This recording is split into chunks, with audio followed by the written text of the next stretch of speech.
नमस्कार दोस्तों, जय जोहार। मैं कौशल तिवारी और बिहनिया संझा में आपका स्वागत है। संसद की सुरक्षा में हुई चूक को लेकर न तो मोदी सत्ता जवाबदेही को तैयार है और न ही कल इंडिया गठबंधन की हुई बैठक में असली सवाल पर ही चर्चा करने को इंडिया गठबंधन के नेता तैयार है। यह पूरा मामला क्या है यह हम बताएं, उससे पहले बता देते हैं कि राजस्थान, मध्य प्रदेश और छत्तीसगढ़ में मंत्रिमंडल को लेकर संशय की स्थिति बनी हुई है। कठपुतली सरकार का आलम यह है कि वह मंत्रिमंडल को लेकर अभी भी दिल्ली की तरफ मुंह उठाए खड़ा है। तीनों ही राज्यों के मुख्यमंत्री को समझ नहीं आ रहा है कि मंत्रिमंडल कैसे बनाएं, किस तरीके से सामंजस्य बैठाएं, केंद्र के अनुसार सोशल इंजीनियरिंग को कैसे लागू करें। और शायद यही वजह है कि इस संशय की स्थिति को लेकर भारतीय जनता पार्टी के नवनिर्वाचित विधायकों में बेचैनी बढ़ते जा रही।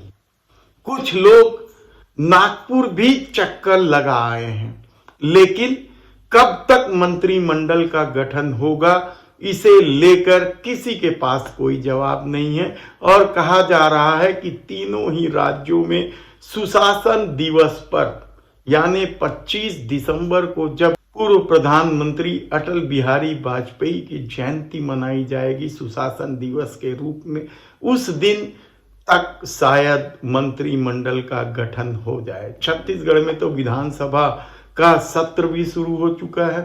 पूर्व मुख्यमंत्री डॉक्टर रमन सिंह को विधानसभा का अध्यक्ष बनाया गया है, तो कांग्रेस ने भी नेता प्रतिपक्ष का चयन कर लिया है डॉक्टर चरण दास महंत के रूप में, और कांग्रेस के विधायकों की बैठक भी हो गई है। लेकिन इससे भी बड़ी खबर नागपुर से निकल कर आ रही है, जहां लोकमत टाइम्स ने यह खुलासा किया है। अपनी इस खबर को उन्होंने एक्सक्लूसिव खबर बताते हुए कहा है कि मोदी सरकार के एक दमदार मंत्री ने पिछले दिनों हुई बैठक में देश के प्रधानमंत्री नरेंद्र मोदी को चैलेंज कर दिया कि उन्हें मंत्रिमंडल से हटाकर दिखाएं। इस अखबार का दावा है कि उस भारी भरकम यानी ताकतवर कैबिनेट मंत्री के साथ 100 से अधिक सांसद हैं और उन्हें संघ का भी वरद हस्त है। हालांकि इस अखबार ने मंत्री के नाम का खुलासा नहीं किया है, लेकिन इसे लेकर पीएमओ में हड़कंप है, गुजरात लॉबी में हड़कंप है और उस अखबार के रिपोर्टर पर दबाव बनाया जा रहा है कि आखिर कौन है वह मंत्री, उसका नाम बताइए। यहां तक कहा जा रहा है कि उस रिपोर्टर को अखबार से निकालने तक की धमकी मिल चुकी है।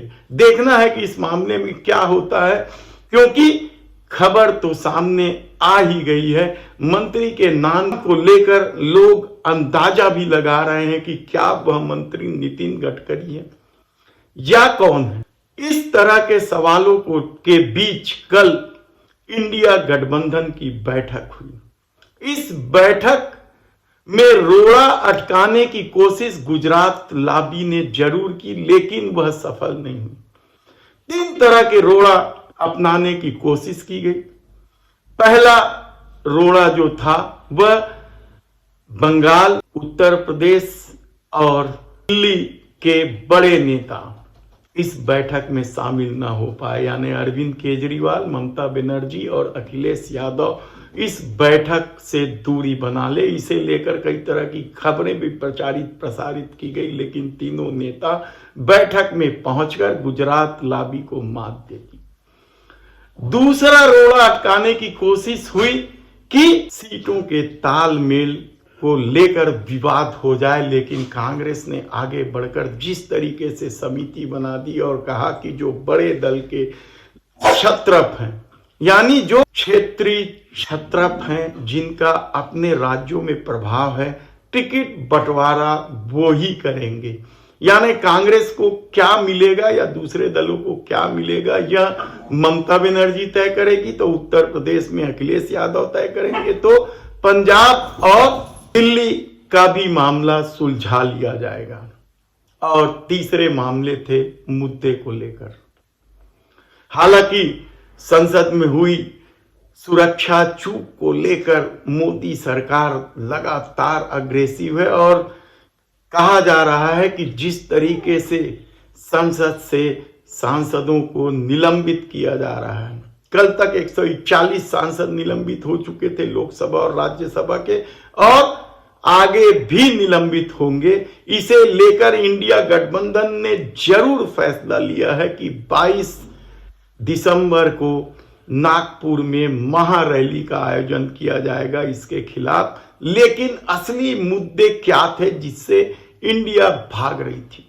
सबसे बड़ा मुद्दा तो हिंदी पट्टी में कट्टर हिंदुत्व का खेल, यानी इस खेल को लेकर चर्चा तो जरूर हुई, लेकिन इसके काट क्या होंगे इसे लेकर किसी तरह के सवाल जवाब नहीं हुए। इस मुद्दे से आखिर इंडिया गठबंधन क्यों भाग रही है? क्योंकि हिंदी पट्टी में देखा जाए तो सर्वाधिक सीटें भारतीय जनता पार्टी को यहीं से मिलती है। बंगाल, उड़ीसा या दक्षिण के राज्यों में उनकी कोई बखत नहीं है। कर्नाटक वह हार चुकी है, तेलंगाना में वह कुछ नहीं कर पाई है, केरल में भी वह क्या कुछ कर पाएगी। ऐसे में जो हिंदी पट्टी के राज्यों में सर्वाधिक सीटें जीतकर भारतीय जनता पार्टी सत्ता तक पहुंची है और हिंदुत्व के आसरे पहुंची है, तो उसका काट क्या है? यह इंडिया गठबंधन में सवाल जरूर उठा, लेकिन इसका जवाब किसी के पास नहीं था। इस दौर में महंगाई और बेरोजगारी क्या हिंदुत्व के मुद्दे को किनारे कर पाएंगे? और कांग्रेस का ही ज्यादातर मुकाबला इन राज्यों में, छत्तीसगढ़, मध्य प्रदेश, राजस्थान, गुजरात से लेकर हिमाचल, सब तरफ तो कांग्रेस और भाजपा के बीच ही सीधा मुकाबला है। तो ऐसे में हिंदुत्व की काट क्या है? क्या यह बड़ा सवाल इंडिया गठबंधन के बीच नहीं होना था? इसकी काट नहीं खोजनी थी? लेकिन इस मामले में कुछ भी नहीं कर पाई इंडिया गठबंधन। लेकिन इससे भी बड़ा सवाल था ईवीएम को लेकर। ईवीएम को लेकर अब भी देश के बहुत सारे लोगों को विश्वास नहीं है। यहां तक कि इंडिया गठबंधन के कई नेताओं ने अपने अपने ढंग से ईवीएम को लेकर सवाल उठाए हैं। लेकिन इस पर चर्चा तो हुई, लेकिन कोई फैसला नहीं आया। ऐसे में यदि 2024 में ईवीएम का खेल होगा तो इंडिया गठबंधन क्या कर पाएगा? यह सबसे बड़ा सवाल है। ऐसे में एक सवाल और उठ रहा है कि क्या चुनाव आयोग पर दबाव बनाया जा सकता है? क्या सभी राज्यों में, गैर भाजपा शासित राज्यों के विधानसभा से यह प्रस्ताव पारित किया जाना चाहिए, विशेष सत्र बुलाकर कि ईवीएम की बजाय बैलेट पेपर से चुनाव?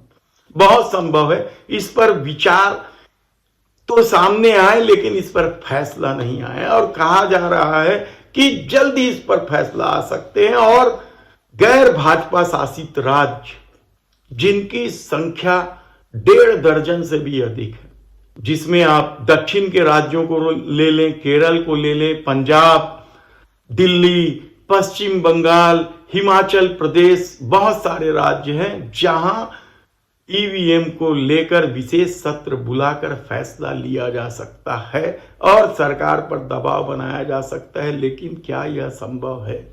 यह सबसे बड़ा सवाल है। इस सवाल से भी इंडिया गठबंधन में कल चर्चा तो हुई, लेकिन जवाब को लेकर या कड़े निर्णय लेने को लेकर फैसला नहीं लिया गया। ऐसे में जब दूसरी तरफ भारतीय जनता पार्टी राम जन्मभूमि के शिलान्यास और प्राण प्रतिष्ठा को लेकर अग्रेसिव है, सब तरफ के कार्यक्रम बना लिए हैं, 2047 में विकसित राष्ट्र का सपना दिखा रहा है, यानी राष्ट्रवाद और हिंदुत्व का जो चाशनी घोलकर 2024 जीतने की कोशिश हो रही है, उस पर इंडिया गठबंधन ने यह जरूर निर्णय लिया है कि वह 10 बड़ी रैली करेगा विभिन्न राज्यों में, लेकिन क्या यह हिंदुत्व और छद्म राष्ट्रवाद का काट होगा? देखना होगा। धन्यवाद।